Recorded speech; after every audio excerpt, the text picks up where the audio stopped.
Hey, what's up everyone, it's Rafal, and today we're working iPhone 7 Plus that is stuck on Apple logo. When you plug the phone to the computer, to iTunes, iTunes does recognize the phone, but it's asking you to enter the passcode, but this is all we're getting, so we cannot do that. This also happens after restoring the phone, you're still stuck on Apple logo. I've seen some solutions like replacing the proximity sensor or replacing the screen because of the home button cable thing. That never worked for me. Maybe that could be a case you can always try, but because iPhone 7, the way it's built, if one thing doesn't work, it's just bitching at you. So, but in this case, we're gonna do the audio IC with some jumpers. So let's get right into it. So first, let's remove this. Okay, so first let's remove this sticker here.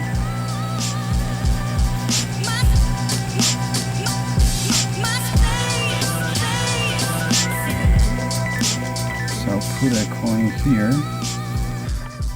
And I'm gonna put this one over here. Right, so let's remove the audio IC. I'm gonna put some flux. Put some air on it.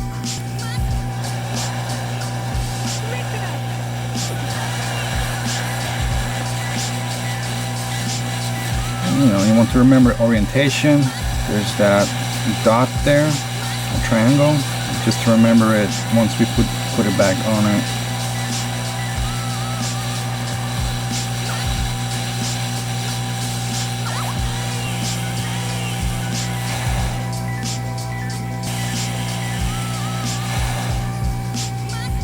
Alright.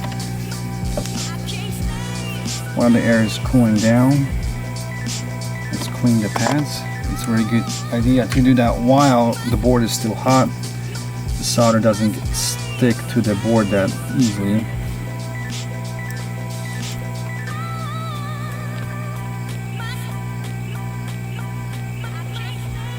Although on the 7 the board just cools down way faster.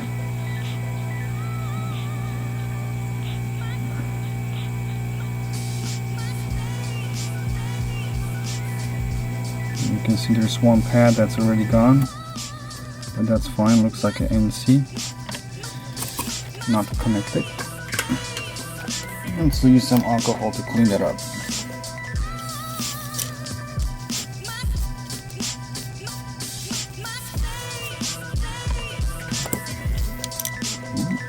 Feisty. Okay, so the next step, I like to cut out that metal part. You can just bend it a little bit or just cut it out. I usually cut it out, but let's see.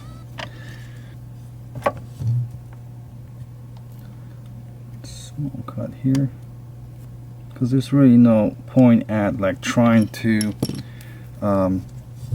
not do that. You want to uncover the resistors and the caps. There are 4 points here that you want to potentially run the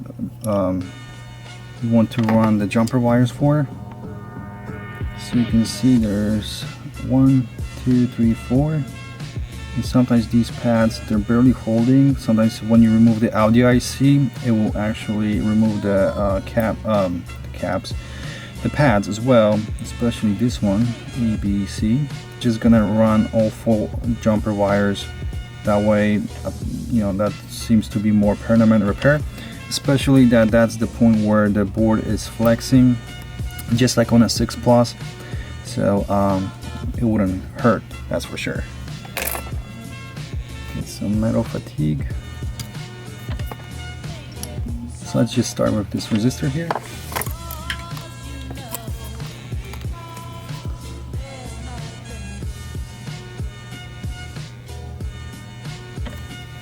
Too much solder. See, I just touched it with my soldering iron and that pad just disappeared. Hopefully that's recording. I'm just going to scrape off a little bit of that silk screen to the edge of the jumper wire, and you should be able to just tap it there. I can correct that later. I just want to get the length and cut it out so I can hold it and just solder it a little bit better. At the end, I also like to apply some UV curable mask. That way it just holds the cable in spot once we're reflowing the chip back. And I'm hoping this is gonna record the whole repair. The Sony camera that's shooting and recording the audio, it likes to just turn off without telling me. So I just keep checking, is it still recording? Sometimes I'm doing a repair and then I just see that it just decided to crap out. Not like overheating like they usually do. The A6300 likes to overheat when shooting 4K, but also it just sometimes has other issues and it would just not let you know. It would just stop recording. No noise, no notification, no nothing. Just, hey, I'm chilling here. So let's get this wire there. Okay, I have jumper wire number 1 attached. This one here. Let's move on to the next one. I'd like to try to do this one and then just solder the audio IC just to see which pad was causing the issue. But on the other hand, I will have to remove, reball. That doesn't make sense. So let's just do all 4 of them. Okay, and last but not least,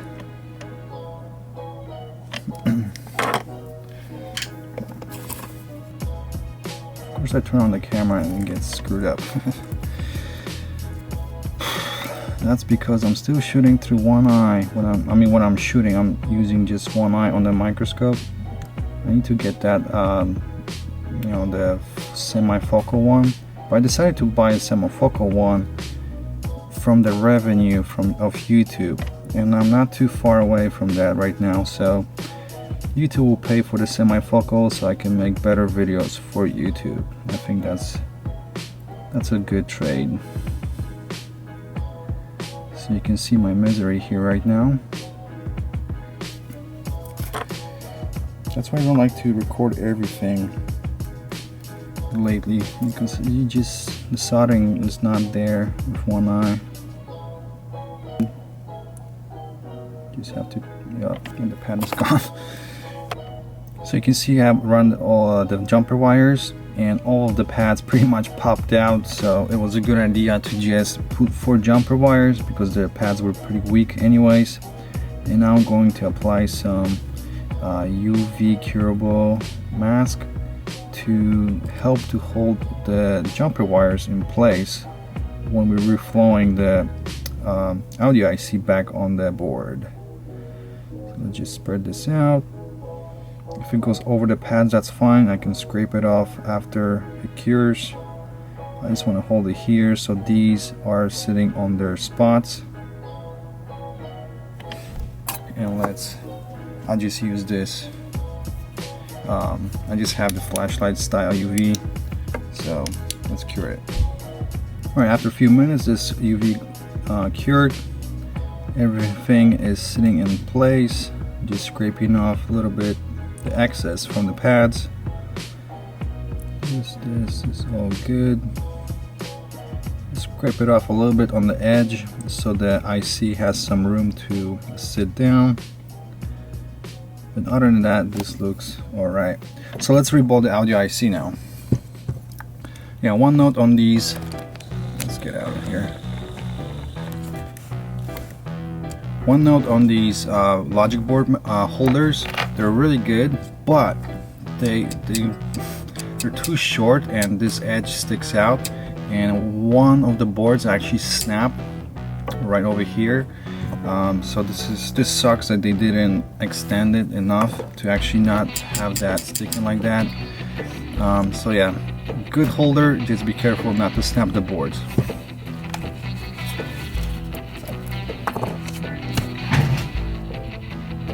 Let's clean the old solder.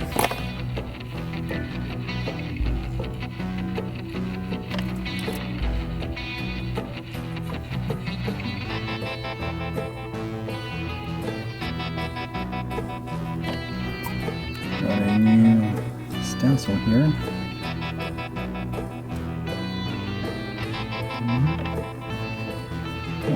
paste. I'm gonna use some heat to make the bubbles, as one of the interns here calls this process making bubbles.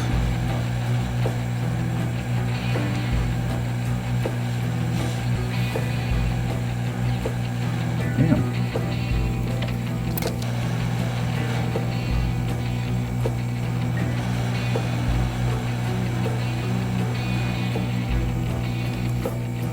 Oh, damn.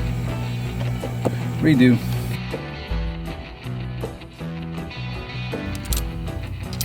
Super expensive shield. It's gonna apply some flux.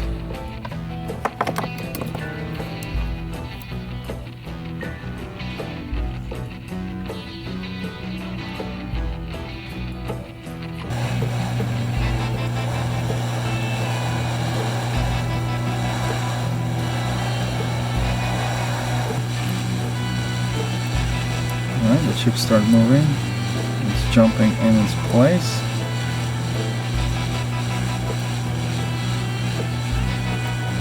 Still shifting. And I believe this is gonna be it. I like to keep it for like 3 to 5 seconds after it shifts into the place.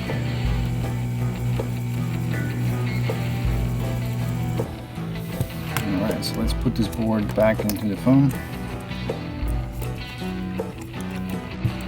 Also, the front camera was replaced here, so hopefully the actual replacement part is working. And I'm gonna plug my battery because his battery is dead right now.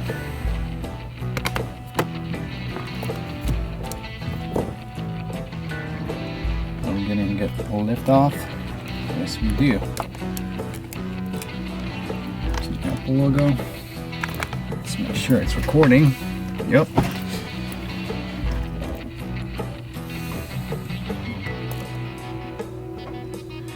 And now it's the waiting game. I'm gonna plug it to iTunes, so I know it's actually booting up. So far we're getting nothing. I decided to just try a different screen with different proximity sensor, the original one, because the one on this screen, not only the screen is aftermarket, but also the touch, the front camera is aftermarket, so maybe that's screwed up. So this is an original screen. You just heard the noise and bam, we're loaded. The home button of course doesn't work, but yeah, Dell's jumper wires fixed the issue. So I hope you learned something. Hit that like button, subscribe to the channel, and I'll catch you later in the next video.